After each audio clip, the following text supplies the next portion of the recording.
I think there were so many different lessons that we learned on this course. I think what it highlighted was quite alarmingly the strengths and weaknesses that we have, and I think for me a couple of the main things were how important my energy is to affect those around me, and secondly how important praise is at the right time to get the best out of people. It's probably something I don't do as often as I should, and it's definitely highlight that for me. So as soon as I go back into the coaching sessions, it's something I'm going to aim to improve.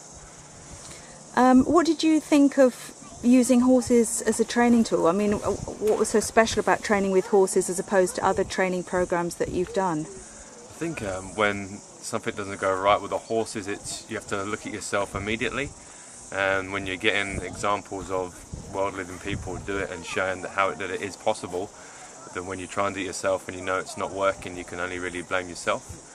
Some horses are definitely tougher than others, but that's the same with people as well. So I think, yeah, it's quite easy when you're coaching or managing people to pass the blame on to them. But I think what, again, it's really highlighted is that there's always something you can be doing better to get a better response out of others. How would you rate the facilitation? Yeah, I thought it was really good. What I felt was a real strength of the course was there was some support and guidance when needed, maybe when we were really struggling, but apart from that we were left to our own devices to try and solve the problems for ourselves, and that's something we do try and do, and sometimes jump in a little bit too early in the coaching environment because we want to get results straight away. But I think what happened by the end of the course is we managed to solve them, and a lot of the solutions we found were quite lasting, so we remembered them.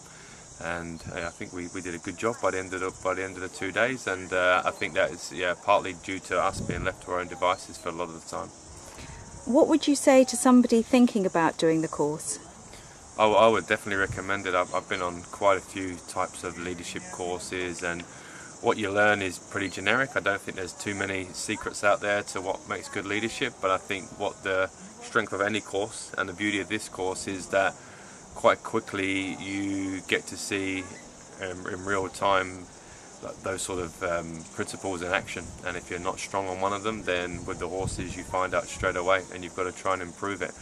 So what it's done for me is this highlighted some real weaknesses that I need to work on in the next moving forward from as soon as we set foot back in our work environments. And I think on a course it's quite easy to leave it on the course, but here I think you get subjected to so much frustration and non-success that you have to work hard, and when you get that success it really highlights why, and the types of things I'm really looking forward to applying in my own environment.